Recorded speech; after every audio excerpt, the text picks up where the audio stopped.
Ang pinagmulan ng Pilipinas. Iba't iba ang palapalagay tungkol sa pinagmulan ng Pilipinas. Ayon sa mga palaaral ng balat lupa, noong unang panahon ng Pilipinas ay bahagi ng Asya.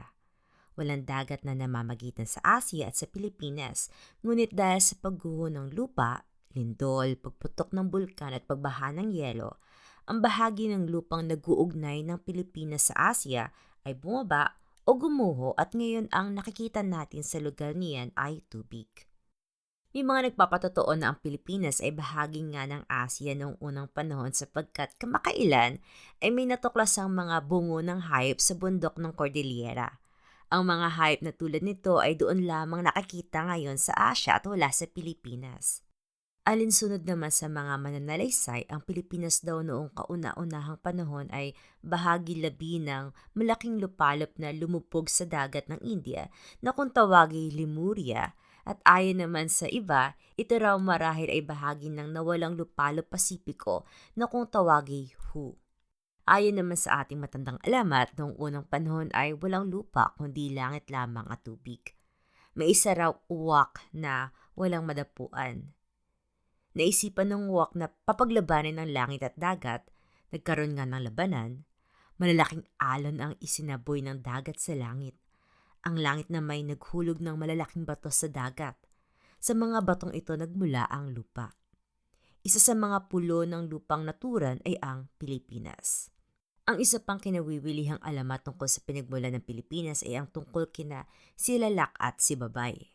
Nang lalangin daw ang mundo ng punong pinagmulan, ang inunang lalangin ay dagat at langit. Pagkat wala pang buhay doon sa daigdig, ang punong pinagmulan ay malulungkutin. Sa kanyang kalungkutan ay napaluha. 2 patak ng luha ang nalaglag sa papawirin at iyay naging ibon. Sapagkat walang pulong madapuan ng ibon, naibulong ng punong pinagmulan ang nais ko magkaroon ng lupa at kakahuyang dapat madapuan ng ibon. Halos hindi pa nasasabi ito nang sa dikawasa, nagkalupa at gubat. Ayon sa alamat, isa raw araw, sa puno ng kawayan sa lupang naturan, dumapo ang ibon. Tinuktok ng ibon ng isang bias na kawayan, wari may mahiwagang tinig na narinig. Lakasan mo ang pagtuktok. Nang tuktokin ng buong lakas ang bias ng kawayan, nabiyak ito at lumabas ang kauna-unahang lalaki. Siya ay si Silalak. Isinunod ng ibon ang pagtuktok sa isa pang bias ng kawayan. Nang mabiyak ang kawayan, lumabas naman ang kauna-unahang babae. Siya ay si Sibaybay. Ang pinagmula ng lahing Kayumanggi. Ang amang Diyos ng bagong lalang ang mundo ay malulungkutin.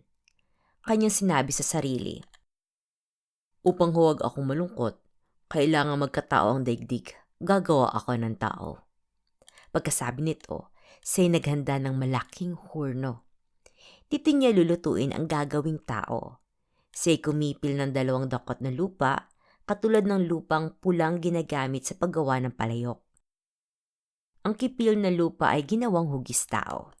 Pagkat ang nais niyang lumabas na tao ay Kayumanggi, kaya hinaluan niya ng atswete ang putik saka ito inilagay sa hurno.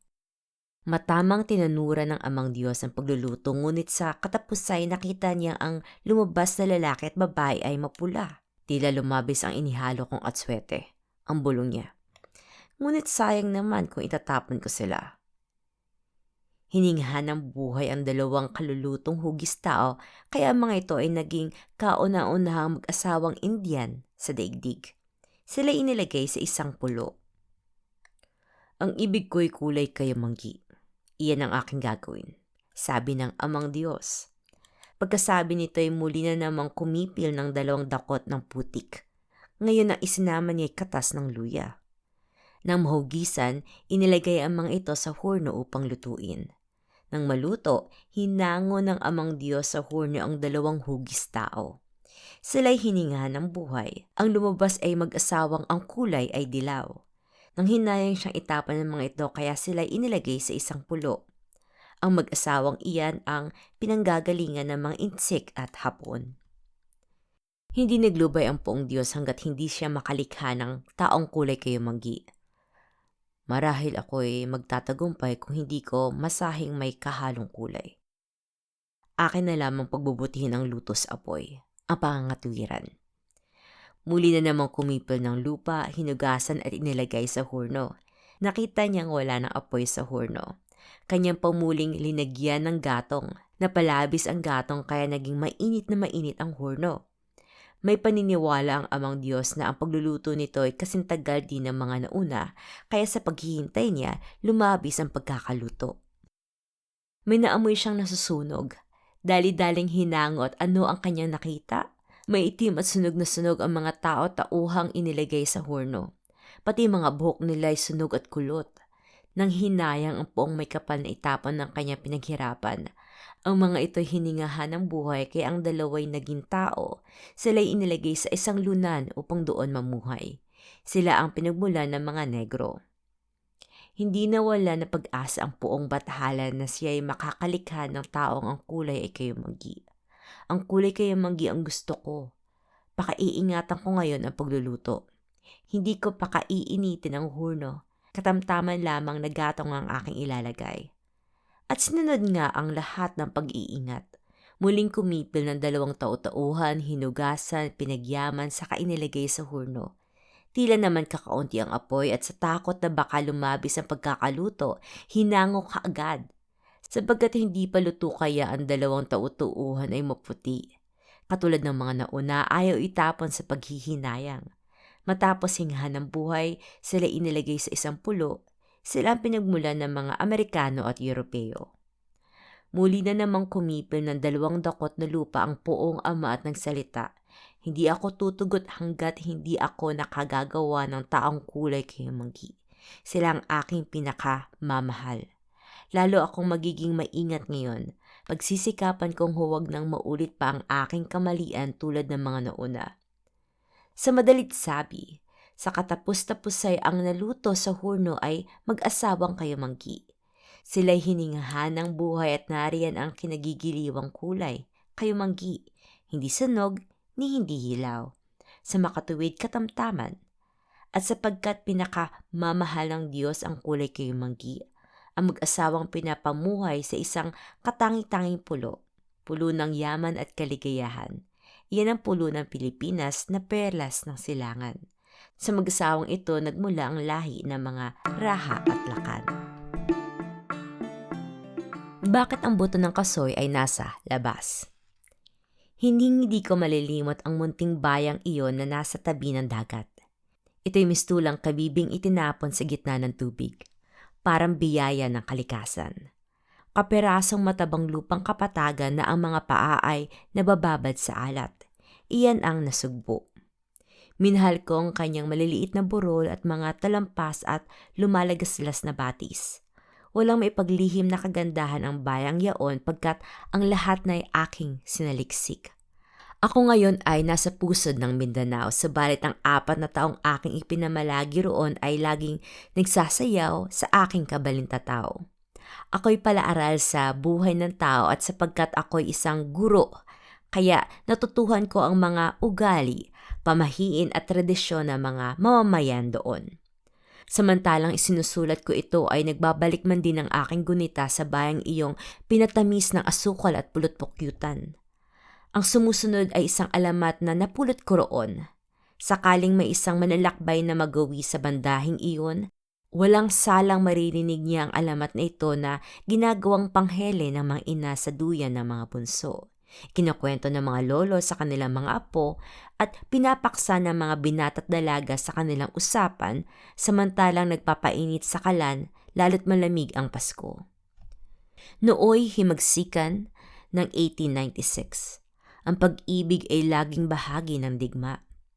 Si Milda ay dalaga ng nayon at libo-libo ang kanyang tagahanga.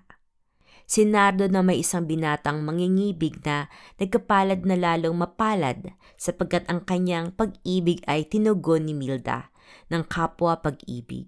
Si Nardo ay napabilang sa mga unang kawal na pumalarangan sa digma upang ipagtanggol ang karangalan ng bayang api. Kanyang ikinalulungkot na lisanin si Milda ngunit kailangan nang magsugpo ang pagmamalabis ng mga Kastila. Milda, ipangako mo sa akin na ikaw ay si Milda rin sa aking pagbabalik. Ako'y nangangako. Anak, hindi mo ikababalisa ang aking pag-alis. Ikinatutuwa ko ang iyong paglisan hindi sapagkat hindi kita minamahal, kundi sapagkat nag-uumapaw ang pag-ibig ko sa inang bayan.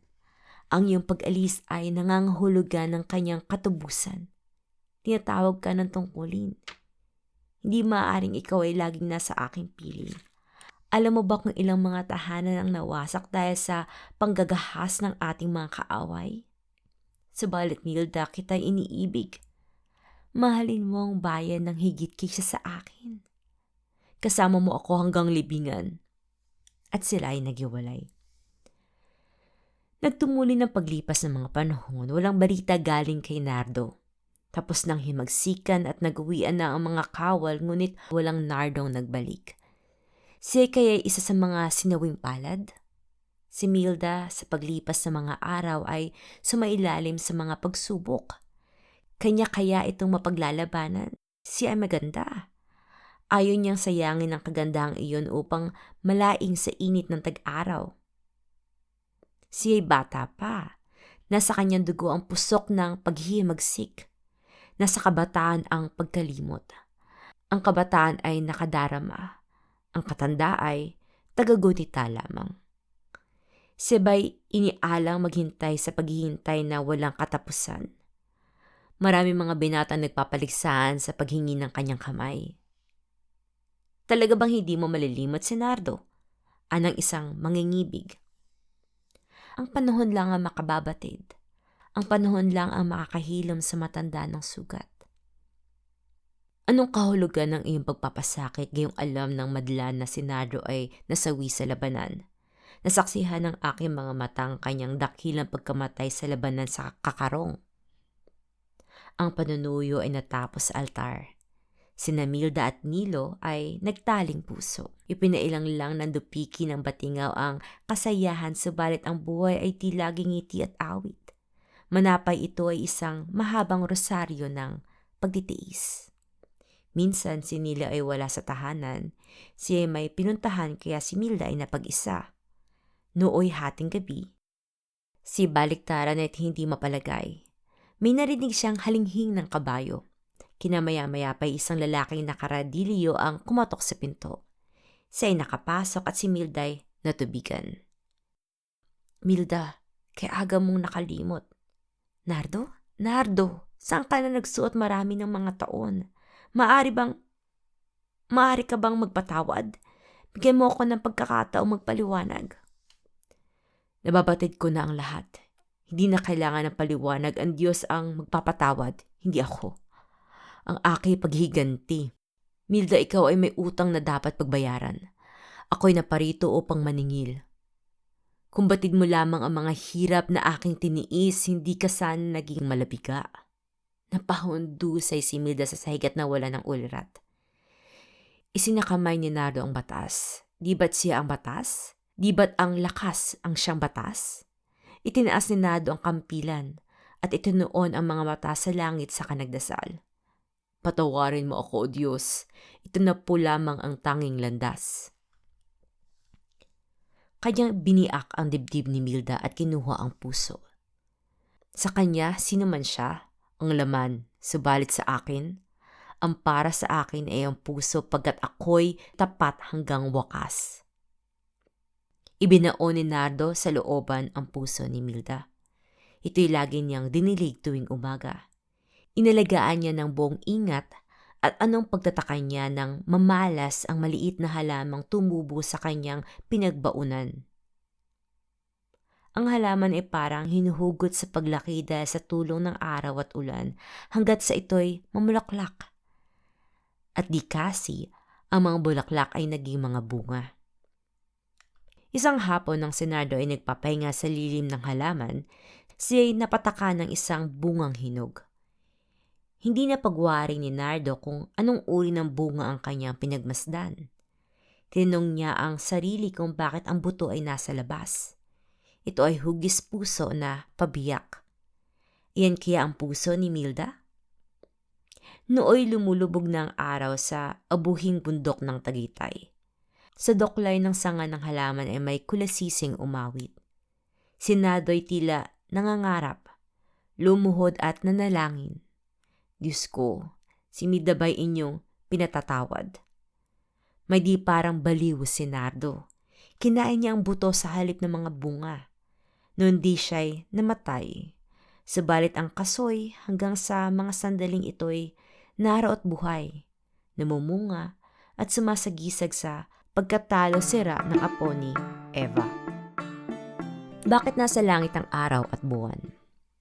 Noong unang panahon ng araw at tubig ay matalik na magkaibigan. Sila'y tumitira dito sa daigdig. Laging binibisita ng araw ang tubig, sabalit ang tubig ni minsan may di nagbisita sa araw. Itinanong ng araw kung bakit gayon. Ang sagot ng tubig ay, di gasinong malaki ang bahay ng araw, kaya kung magbibisita siya nakasama ang kanyang mga kamag-anak, baka ang araw ay mapaalis ng di oras sa sariling pamamahay dahil sa kasikipan. Ang dugtong pa ng tubig, kung gusto mong kita'y bisitahin, palakihin mong iyong bahay upang magkasya kami lahat. Nangako ang araw na siya'y magpapatayo ng malaking bahay. Siya'y nagbalik sa kanyang asawang si Buwan na nangiti sa kanyang maligayang pagdating. Isang palatandaang maganda ang kanyang pagtanggap. Sinabi niya sa Buwan kung ano ang ipinangako niya sa tubig. Kinabukasan nagsimula na ang paggawa ng malaking tahanang gagamiting aliwan ng kanyang mga kaibigan. Noong ito'y matapos, inanyayahan ang tubig na siya'y bisitahin. Nang dumating ang tubig, ang isa sa kanyang kasamahan ay nagtanong sa araw kung maaaring pumasok ang pangunahing bisita. Sumagot ang araw, "Oo, sabihin mo kay Panyero na magtuloy." Ang panauhin ay nagsimula ng mag-agos kasama ang mga isda at lahat ng hayop sa tubig. Di nagtagal at ang tubig ay taas tuhod sa lalim. Kaya nagtanong ulit sa araw, "Pwede pa ba?" "Oo," at marami pang tubig ang pumasok. Nang patay-tao na ang tubig, ito'y nagtanong sa araw, "Gusto mo pa bang pumasok ang aking mga kamag-anak at tauhan?" Sabay sumagot ng oo ang araw at buwan pagkat sila'y mga walang malay. Kaya ang mga kaanay ng tubig ay tuloy na pagdagsa hanggang sa ang araw at buwan ay sumampa sa bubong ng bahay. Muli na namang nagtanong ang tubig sa araw. Katulad ng dati ang kasagutan, lalong nagtumulin ang pasok ng mga tagusunod at kaanak ng tubig. Tuloy-tuloy ang pagtaas ng tubig, lumampas na sa bubong kaya sadyang napaitaas sa langit ang araw at buwan. Sila'y umakyat doon at nagpahanggang ngayon na natili pa roon at ayaw nang magbalik. Bakit mabagal lumakad ang kalabaw? Si Mang Catalino ay matagumpay na mambubukid. Katunayan, umunlad ang kanyang kabuhayan dahil sa pagbubungkal ng lupa at paghahalaman. Kung siya'y may matatawag na kahinaan sa buhay, ito ay ang masyadong kasipagan. Siya'y trabaho ng trabaho, ngunit ang araw ng linggo ay kanyang ipinangingilin. Siya hindi nakakalimot magsimba. Maagang-maaga noon, kinalaga ni Mang Catalino si Kalakian sapagkat ito'y nakatali sa lilim ng kamatsili. Gusto niyang pumunta sa gutaran upang mag-araro. Si Kalakian ay nagsalita, "Mang Catalino, yayamang ang araw na ito ay aming kaarawan, araw ng mga hayop, maanong kami inyong pahintulutang magsaya?" "Anong gusto mong sabihin?" "Ang araw na ito'y ituring ninyong pangilin. Huwag ninyo kaming papagtrabahuhin." "Sinong kami?" tanong ni Mang Catalino. "Kami po ni Baka." "Anong gusto niyong gawin?" Pag-uulit sa unang tanong. "Kami po ni Baka ay gustong magliw-aliw sa ilog. Gusto naming lumangoy at maglaro." "Oo, pahihintulutan ko kayo, ngunit pagdating ng ika-10, kayo'y uuwi. May pupuntahan tayo. Hindi ko na kayo dapat pang sunduin." Si Baka ay umunga ng malakas at mahaba. Sila'y nagpunta sa ilog, ito hindi naman kalayuan. Nang naliligo na ang dalawa, si Baka ay nagtanong, "Kaibigan, ikaw ba'y kontento na sa iyong buhay?" "Oo, at ikaw?" sagutan ng kalabaw. "Ako'y maligaya, mabait ang ating amo, kahit maghapong nag-aararo, sagana na naman tayo sa pagkain. Nawawala agad ang pagod ko kung ako'y makapaglublob sa putik." "Bakit na itanong mo iyan?" "Dingat palagay ko ay ganito na lamang tayo habang buhay, walang pag-asenso." "Bakit naman?" Si Baka ay hindi sumagot. Sa kalalangoy at kalalaro ng dalawa, hindi nila nahalata na tanghali na pala. Mag-iika-12 na, katanghali ang pipitik. Narito na si Mang Catalino at sila'y kinakaon. Malayo pa ay nakita na nilang may dalang pamalo. Hindi naman sila binubulyawan. Sila'y dali-daling umahon. Sila'y dumako sa mga balanggutan at doon nagbihis. Naroon ang kanilang mga damit. Sa pagmamadali at takot sa Panginoon, ang dinampot na damit ni Kalakian ay ang kay Baka at ang nakuha naman ni Baka ang kay Kalakian. Sila'y nagkapalit. Dali-dali nilang isinuot ang saplot upang huwag silang abutan. Takbuhan ang dalawang pauwi. Hirap na hirap si Kalakian sa pagtakbo sapagkat ang suot na damit ay sikip na sikip. Ang suot naman ni Baka ay napakaluwang at nakasalampay lamang. Mula noon ang kalabaw ay iimpang-impa kung lumakad at si Baka na may mabilis humugpay at kumilos.